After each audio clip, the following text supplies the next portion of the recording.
Hello, we hope and pray that God is blessing your week. Having good weather down here. We got the rain we needed, and we've got just beautiful weather up in the 70s, low 70s today, but not bad, not bad. If you have a Bible, we are in Mark chapter 6.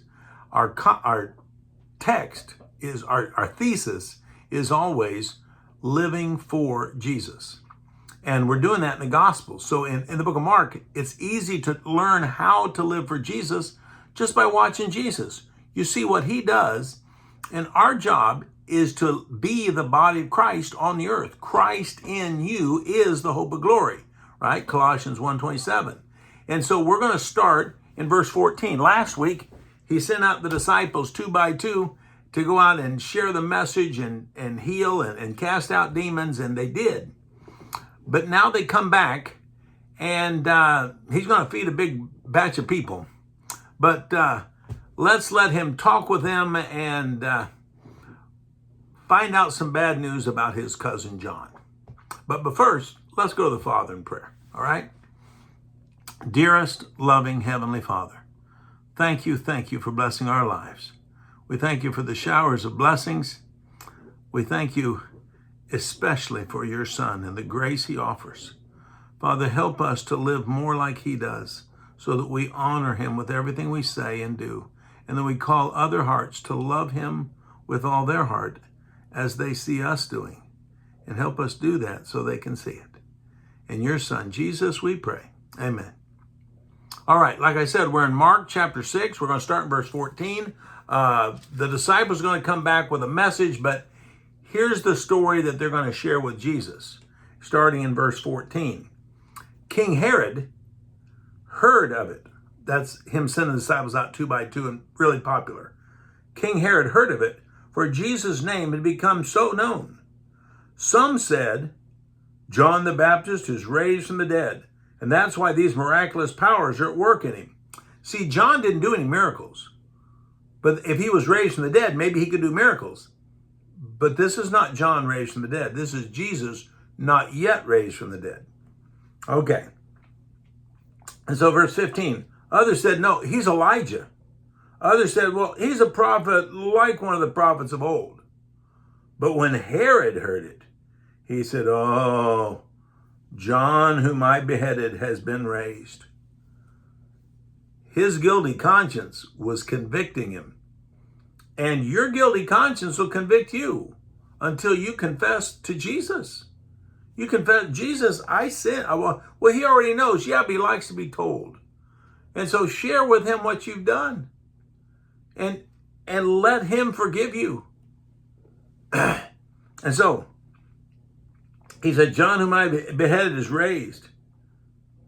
Now here's why he thought that. Look at verse 17. For it was Herod who had sent and seized John and bound him in prison for the sake of Herodias, his brother Philip's wife, because he had married her.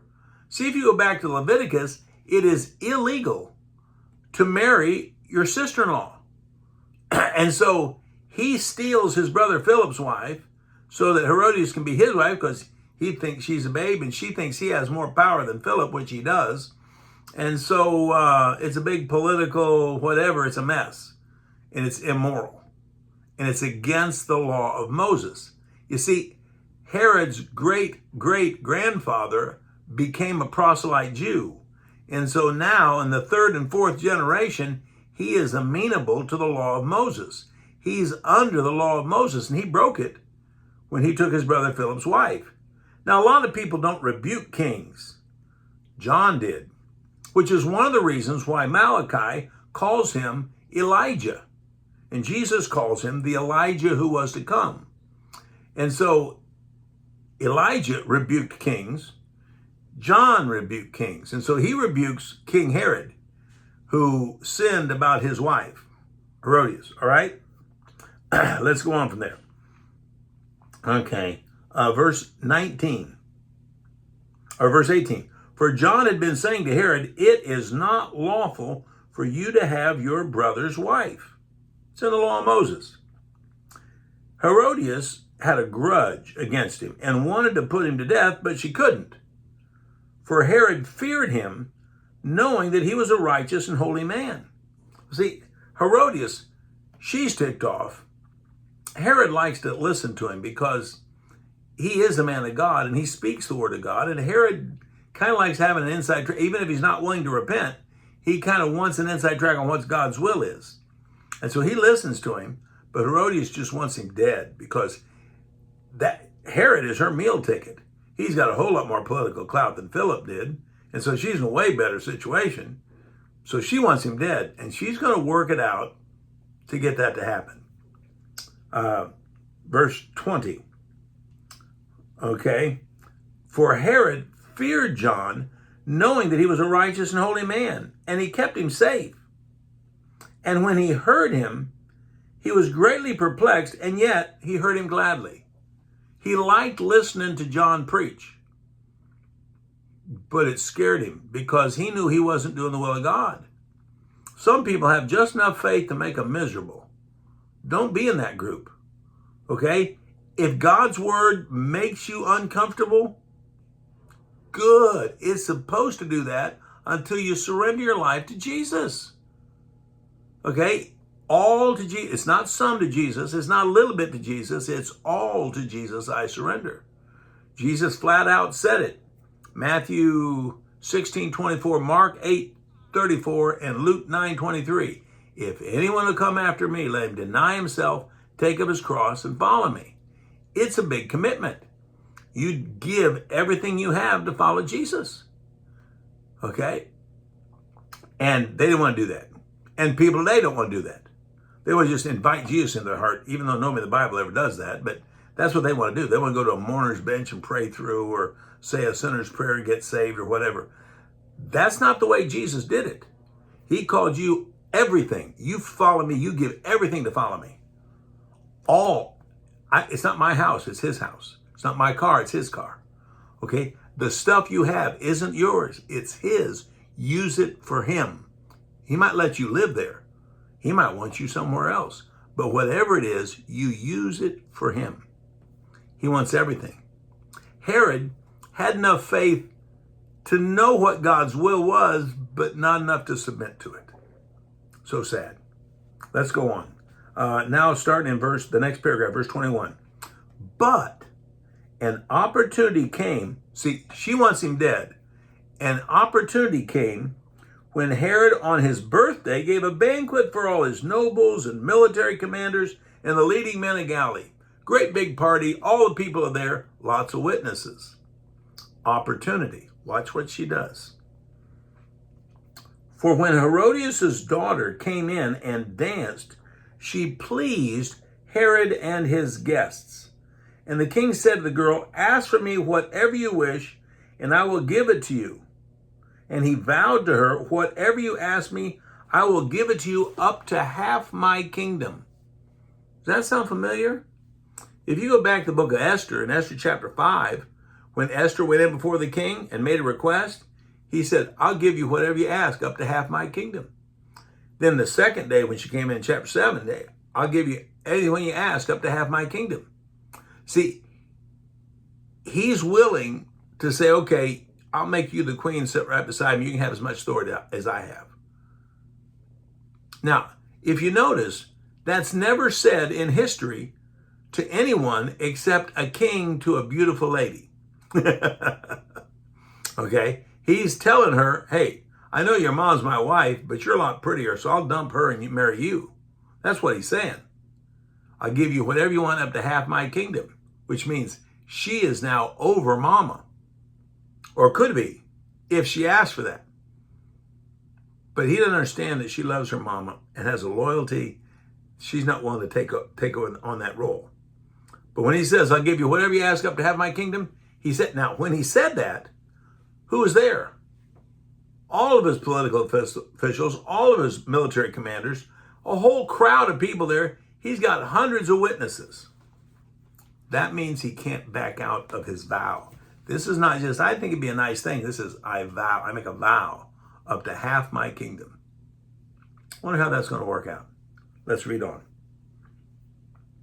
So, verse 24, she went and said to her mother, what should I ask for?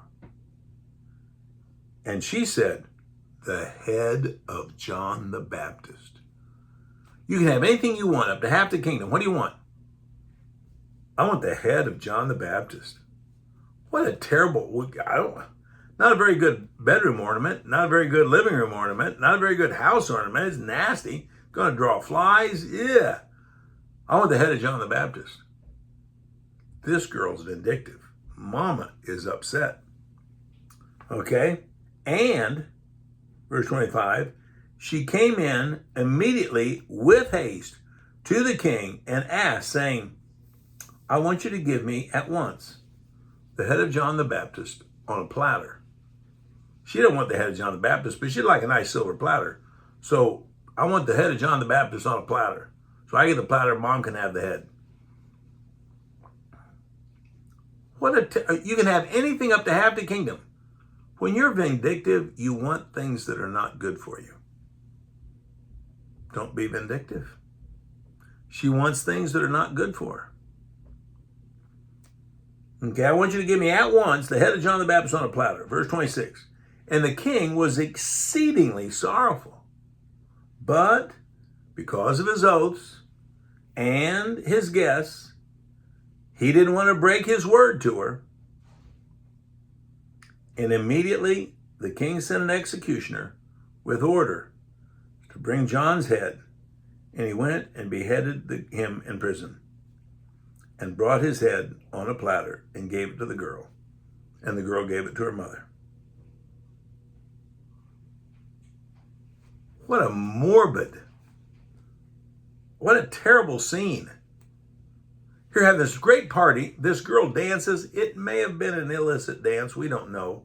Whatever it was, she impressed all the guests, especially Herod, to the point he's willing to say, I'll give you half my kingdom. I'll make you the new queen. We'll dump Mama.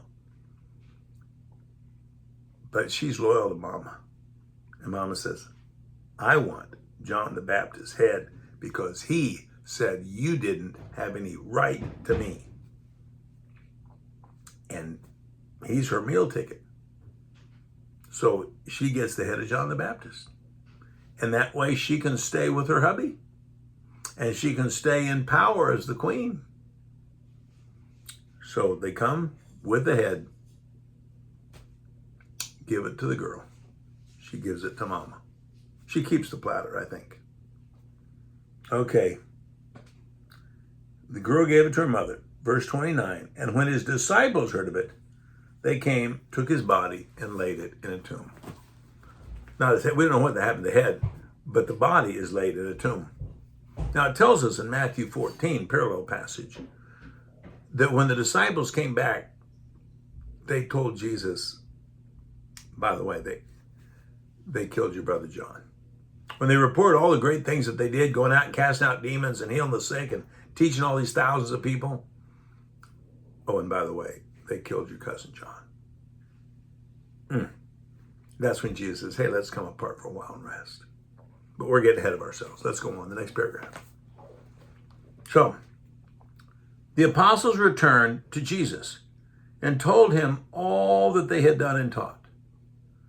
But if you go back to Matthew 14, one of the things they told him was that John was beheaded. In verse 31, he said to them, come apart by yourselves to a desolate place and rest a while. For many were coming and going, and they had no leisure even to eat. Remember back in chapter 2, he's so busy he didn't have time to eat? Well, he's that busy again. He's so busy he doesn't have time to eat a meal. He is so busy doing the will of God, he doesn't have time to feed himself. And so all these people are there. He says, let's come apart for a while and rest. Sometimes you have to do that. Okay? Yeah, I know heaven's a place of rest and we're supposed to go there tired. But sometimes you need to get rest here so you can keep doing what you need to be doing. So Jesus says, let's come apart and rest so we don't just come apart. Okay? And sometimes you have to do that. I just need to take a break. That's why I love Saturday mornings. Don't have to do anything Saturday morning. Okay? And so he says, let's come apart for a while and rest. I wonder how they're going to do that. Let's see how it works out.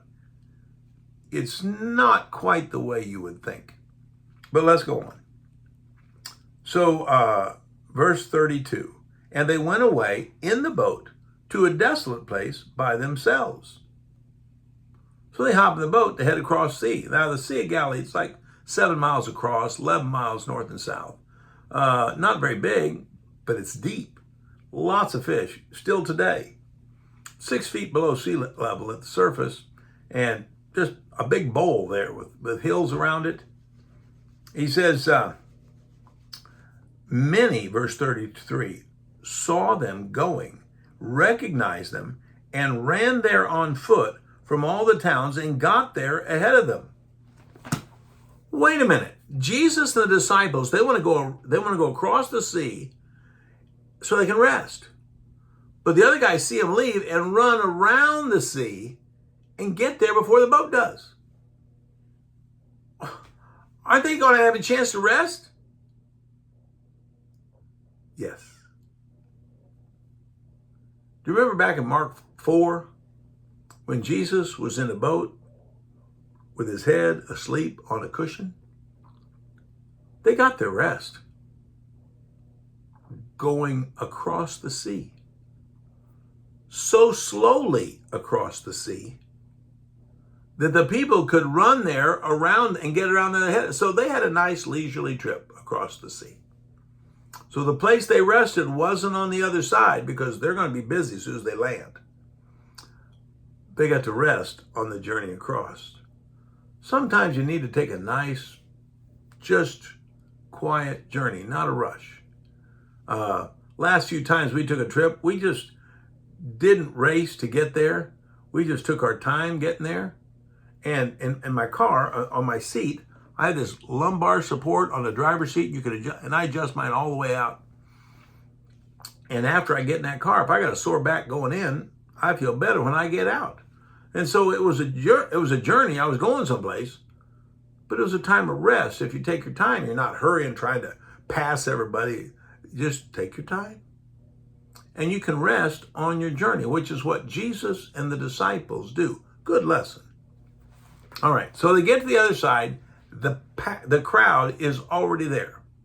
Now Jesus, hey, I came here with these disciples. Y'all go, you go on so we can rest. Not Jesus. He didn't say that. What did he do? Okay. Let's see, verse 34. When he went ashore, he saw the great crowd, and he had compassion on them, because they were like sheep without a shepherd, and he began to teach them many things. Here's his whole crowd. Well, he needed to rest. He just found out his cousin died. His disciples came back from him, sent him out 2 by 2. They're tired. He's tired. He's sad. But these guys need help. And so, moved by compassion, he teaches them. He speaks the word of God to them because he cares. Not because it was the right thing to do, but because he was moved by compassion. He didn't just do right because it was right. He did right because he loved. And so, moved by compassion, he teaches them. Verse 35, excuse me. And when it grew late, his disciples came to him and they said, "This is a desolate place. The hour is already late. Send them away into the surrounding countryside and villages so they can buy themselves something to eat." They said, "Hey, Jesus, we ain't got food to feed all these people. It's supper time. Why don't we just send them out so they go out and forage and find something to eat?" Excuse me. I love Jesus' response. But he answered them, "No, you give them something to eat." And they said to him, "Should we go and buy 200 denarii worth of bread and give it to them to eat?" Okay, that's 200 days' wages. With Sabbath days off, that's like 2/3, 3/4 of a year of wages, which is what it would take to feed 5,000 men plus women and children. So he said, "How are we going to find it? We don't have that much money. There's no way in the world we have enough money to buy it. And if we could, where could we buy it? The towns around here aren't big enough to get, well, you were going to send them into those towns. They couldn't buy it either if there's not enough bread for everybody. So what are you going to do? We're going to find, John's gospel tells us that Andrew goes out and finds a boy with a lunch. 5 little barley loaves and 2 fish. Here it says, he said, verse 38. And he said to them, how many loaves do you have? Go and see. And when they had found out, they said, 5 and 2 fish. Now you need to say it like that. 5 and 2 fish. Because it's going to tell us in verse 52 that their hearts are hardened. They're upset. He made them look bad. And so we have 5 loaves of bread and 2 fish. Now when you think loaves of bread, don't think great big loaves of bread. Think of a little bun, okay? Because a mama's not going to send 5 big loaves of bread with a little boy for lunch, okay? It's a boy's lunch. 5 little rolls, barley loaves, barley rolls, and 2 fish. So he said, what's that got to do? And they're kind of, that's not going to do anything. And verse 39, then he commanded them all to sit down in groups on the green grass. We find out in the other Gospels, sit in groups of 50s and 100s. And so they sit all these people in groups of 50s and 100s on the green grass. Verse 40, so they sat them in groups by hundreds and by 50s, and taking the 5 loaves and the 2 fish, he looked up to heaven and said a blessing, and broke the loaves and gave them to the disciples to set before the people. And he divided the fish among them all. And they all ate and were satisfied. And they took up 12 baskets of broken pieces and the fish. And those who ate the loaves were 5,000 men. 5,000 men, plus women, plus kids, eat 2 little fish and 5 little barley loaves. There's no way in the world that works. But if Jesus keeps praying and keeps breaking and breaking and breaking and breaking the loaves and breaking and breaking and breaking the fish, then it multiplies to feed a multitude. Not just to feed a multitude, but to have enough left over to fill up 12 baskets. Okay? I tell people Jesus was liberal when he gave them more than what they needed. He was conservative when he picked up the leftovers. But Jesus, does he barely give you just what you need and no more? Or does he lavish his grace upon us, as Paul says in Ephesians? He lavished his grace upon us and upon them. Gave them way more than they needed. They all ate. They were all satisfied. I can't eat another bite.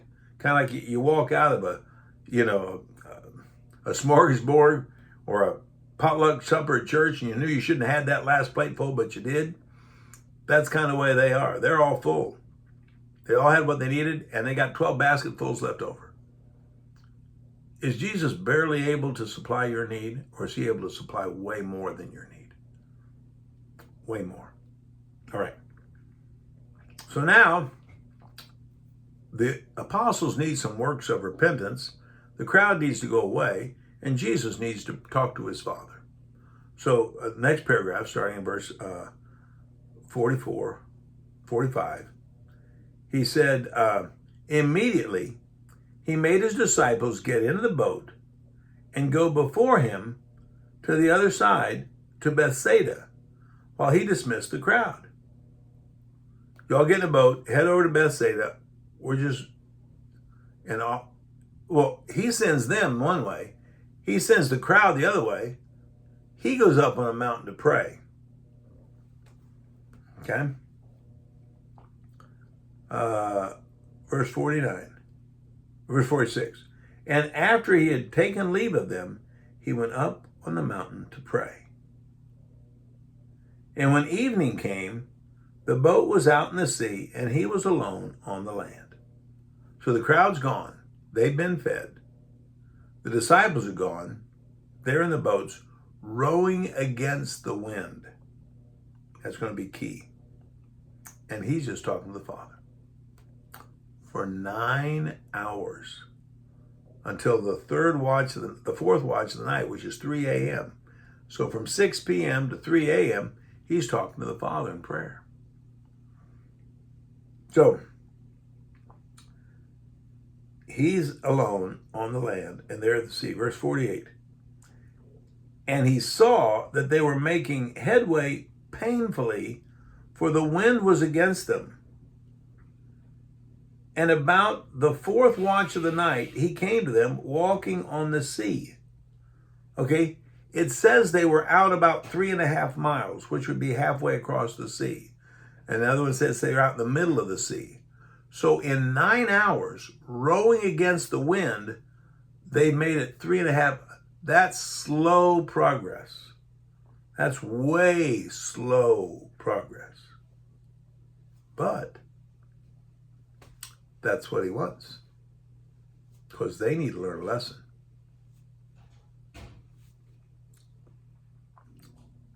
So, verse 48. He saw them making headway painfully, for the wind was against them. About the fourth watch of the night, he came to them walking on the sea. Walking on the sea.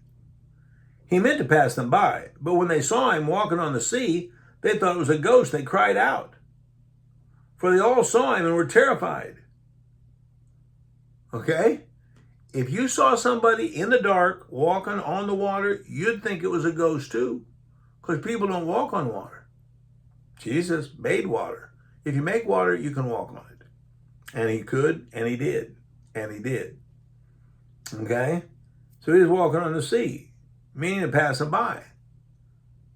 And so they thought it was a ghost, and they cried out. Okay? And they all saw him and were terrified. But immediately he spoke to them and said, "Take heart, it's I. Do not be afraid." Okay, it's Jesus. He does some things that are scary. But he says, you don't have to be afraid, because it's me. And he got into the boat with them, and the wind ceased, and they were utterly astonished. Okay, they've been rowing against these waves for 9 hours. He gets in the boat, everything stops. Now, I know in Matthew 14, you have the story that Peter got out. Peter shares this story with Mark, because Mark wasn't there, and with Luke, because Luke wasn't there. But they don't put that one in. Matthew was there, he puts it in. Peter doesn't toot his horn here. Now, over in 2 Peter 1, Peter toots his horn for another one, but not for this one, for going up on the Mount of Transfiguration. But he's not tooting his horn there. And so Mark doesn't include that here. But Jesus gets in the boat, and immediately everything's still. If everything's still, and they've been rowing against the storm for 9.5 hours, what do they know? Jesus has power. He has power to tell the wind to stop, and it does. To tell the waves to stop, and they do. Who is this man? He's the one we follow. If the guy you're following can't walk on water, you're following the wrong guy. They followed the one who walked on water. So they were utterly astonished. Verse 52. For they had not understood anything about the loaves, but their hearts were hardened. He did that miracle of feeding the 5,000, and they didn't learn a thing. And you know why they didn't learn a thing? Because their hearts were hardened. You know what happens when your heart's hard? You don't learn anything either. When my heart's hard, I don't learn anything either. My mind's made up. Don't confuse me with the facts. This is what I believe. Yeah, but it's truth, because it's from God. It's from his word. Yeah, well, I don't see it that way. If my heart's hard, water off a duck's back. The word of God's not going to make it in. Remember this in the chapter 4, the seed that fell on the wayside, the hard rocky, the wayside. It was trodden underfoot, never grew. Don't have a hard heart. It'll keep you from seeing Jesus. We'll start there next week. May God richly bless you and Jesus give you peace in your believing.